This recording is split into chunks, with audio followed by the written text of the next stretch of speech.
Hello guys, welcome back in new to study myself Deepak Verma. तो guys, पिछले के lecture में हमने एक्सरसाइज 1.1 का न्यूमेरिकल कर लिया था और आज हम थ्योरी पढ़ेंगे। तो गाइस, जिस टॉपिक पे हमें बात करना है वो है ये विभिन्न प्रकार के कुछ महत्वपूर्ण समुच्चय। तो गाइस, पहला इसमें हमारा टॉपिक है रिक्त समुच्चय,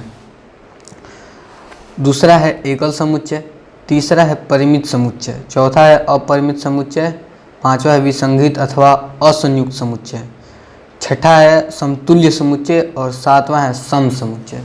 तो गाइस, हम आज इस लेक्चर में इन सब के बारे में बात करेंगे और अगले एक्सरसाइज में इससे जुड़ी न्यूमेरिकल करेंगे। तो गाइस, हमारा फर्स्ट टॉपिक जो है वो है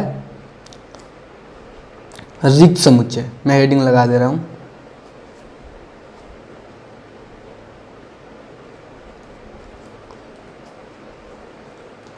तो गाइस, ये रिक्त समुच्चय होता क्या है? तो गाइस, ऐसा समुच्चय जिसमें एक भी अवयव नहीं होते हैं रिक्त समुच्चय कहलाता है। गाइस, ऐसा समुच्चय जिसमें एक भी अवयव नहीं होते हैं रिक्त समुच्चय कहलाता है। तो गाइस, एक भी अवयव ना होने का मतलब क्या कि ये समुच्चय तो होता है लेकिन असंभव गुणों को प्रदर्शित करता है। गाइस, ये इसकी प्रॉपर्टी है। तो डिफिनेशन देख लीजिए, हम डिफिनेशन ये होगा इसका कि ऐसा समुच्चय जिसमें एक भी अवयव नहीं होते हैं उसे रिक्त समुच्चय कहते हैं। गाइस, हम इसको प्रॉपर्टी के आधार पर डिफाइन कर सकते हैं। तो गाइस, हम इसकी प्रॉपर्टी देखते हैं। तो गाइस, इसकी प्रॉपर्टी जो है, एक प्रॉपर्टी है, वो क्या है? ये असंभव गुण को प्रदर्शित करता है। असंभव गुण को प्रदर्शित करता है।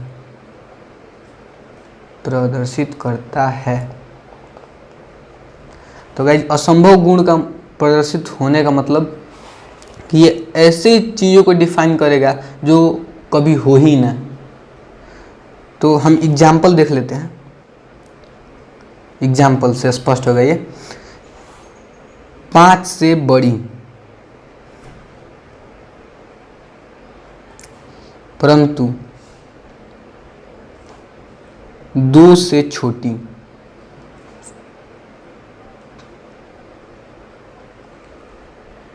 सभी संख्याओं का समुच्चय।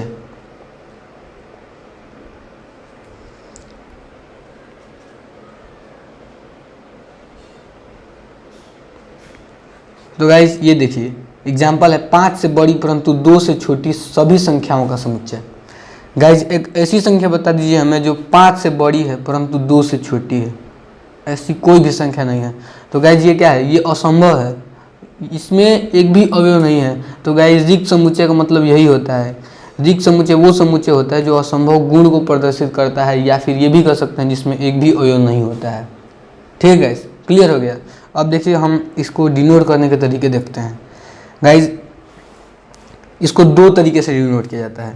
पहला हमारा तरीका है वो है इसको फाई से डिनोट करते हैं, या दूसरा है इसे कर्ली ब्रैकेट से डिनोट करते हैं। ठीक है, अब देखिए, अब कुछ कन्फ्यूजन्स है जिसमें बच्चे कंफ्यूज हो जाते हैं।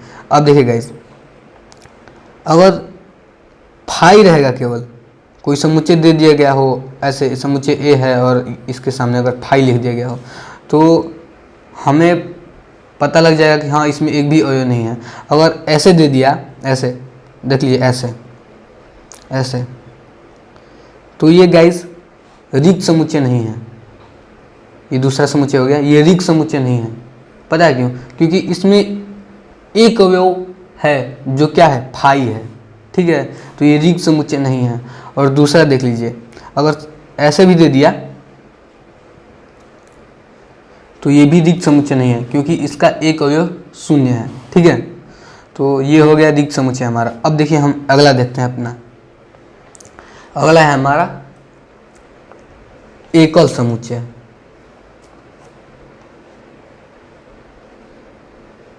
गाइस, आशा करता हूं कि आप लोगों को समझ में आ रहा होगा। दूसरा टॉपिक है हमारा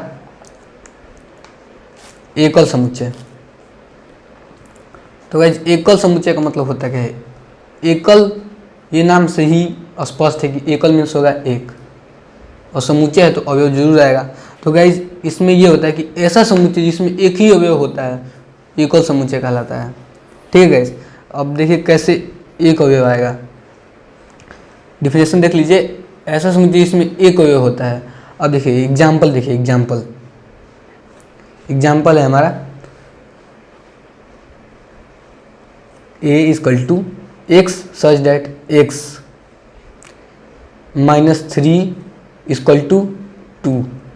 तो अगर इसको सॉल्व करेंगे तो हमारा क्या आएगा, a इक्वल टू क्या आएगा 5 आएगा,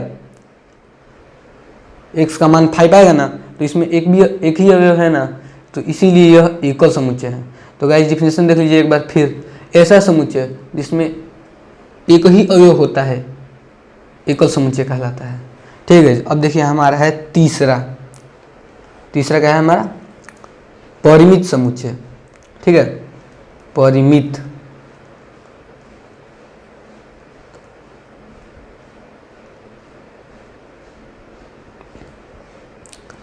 समुच्चय। देखिए गाइस, जैसे ये एकल एक से स्पष्ट हुआ, वैसे ही परिमित मीन्स होता है सीमित। ठीक है, सीमित। और समुच्चय मीन्स अब जानते ही हैं कि समुच्चय है तो अवयव आएगा ही आएगा। तो गाइस देखिए, परिमित समुच्चय मीन्स ऐसा समुच्चय जिसमें अवयव की संख्या सीमित होती है, अर्थात हम इसे काउंट कर सकते हैं, तो वो परिमित समुच्चय कहलाता है। ठीक है, ऐसा समुच्चय जिसमें अवयव की संख्या सीमित होती है परिमित समुच्चय कहलाता है।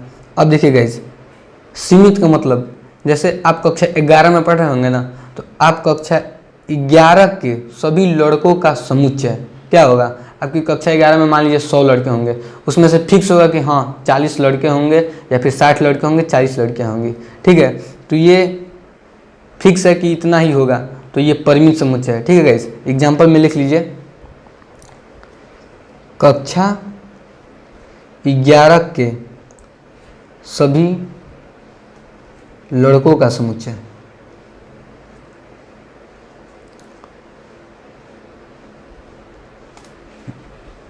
अब देखिए हमारा है चौथा क्या है कि उल्टा सीधे अपरिमित समुच्चय।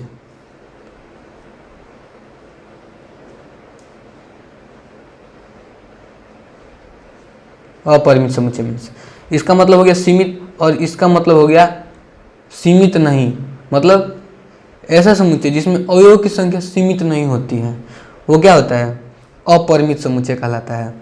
तो गाइस अपरिमित समुच्चय के एग्जाम्पल कौन सा है, आइए हम आपको बताते हैं।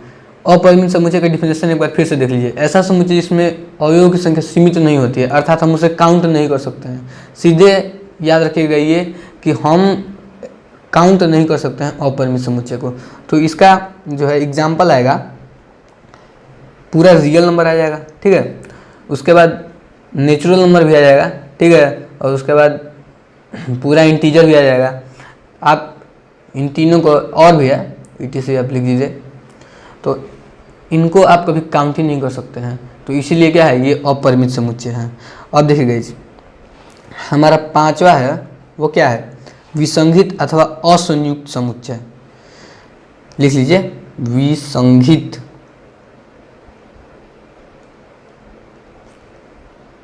अथवा असंयुक्त समुच्चय।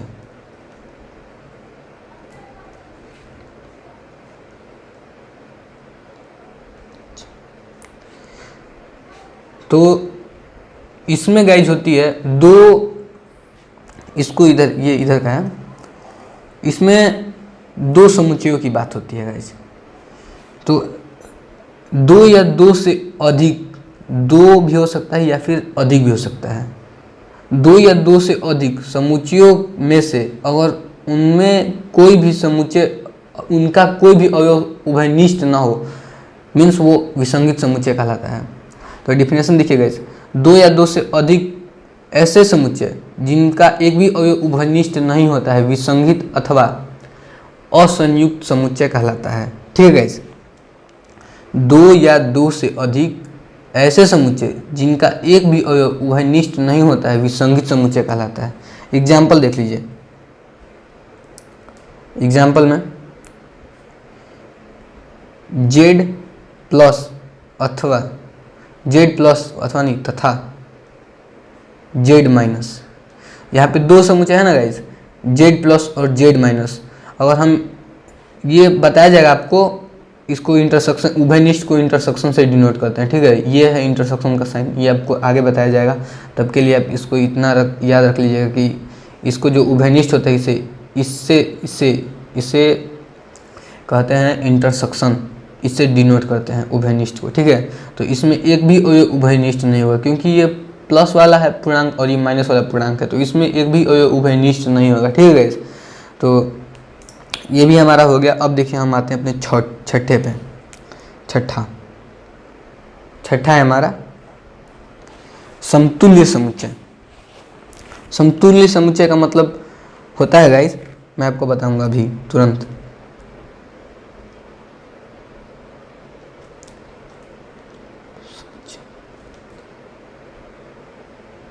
इसमें भी दो समुच्चयों की बात होती है गाइस। अगर मान लीजिए कि ये है समुच्चय हमारा ए, इक्वल टू इसमें दे दिया गया है 1 2 3 4 डॉट डॉट डॉट। अब देखिए ये है समुच्चय बी हमारा, ठीक है, 1 2 4 3 डॉट डॉट डॉट। तो ये है हमारा, इसको मान लीजिए आर तक और इसको मान लीजिए एन तक, ठीक है। तो यदि इन दोनों के अवयवों की संख्या बराबर होगी तो ये समतुल्य समुच्चय होगा, ठीक है। तो ऐसे समुच्चय जिनके ऐसे दो या दो से अधिक समुच्चय जिनके अवयवों की संख्या बराबर होती है समतुल्य समुच्चय कहलाता है। तो गाइज हम मान ले रहे हैं कि इन दोनों के अवयवों की संख्या क्या है, बराबर है, ठीक है। तो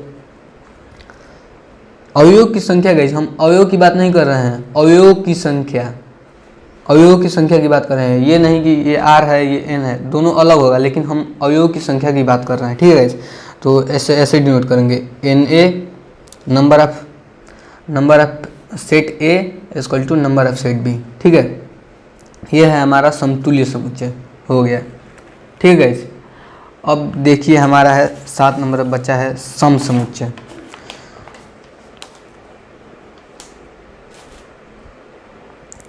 है हमारा 7 नंबर क्या है, सम समुच्चय।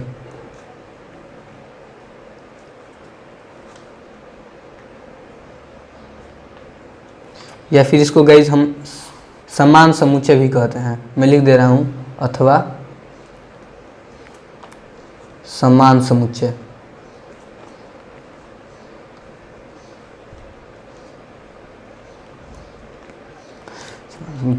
तो इसमें भी दो समुच्चयों की बात हुई गई। तो देखिए दो या दो से अधिक ऐसे समुच्चय जिनके अवयव आपस में बराबर होते हैं वो क्या कहलाते हैं, सम समुच्चय कहलाते हैं या अथवा समान समुच्चय कहलाते हैं। तो गाइस देखिए इसको एग्जाम्पल से कैसे सॉल्व करते हैं हम लोग। देखिए ये है एग्जाम्पल नंबर 1। देखिए ये है हमारा सेट ए इक्वल टू है 1 2 3 4 5, ठीक है।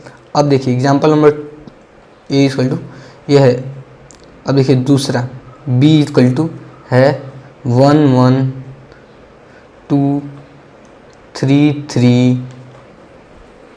4 4 5।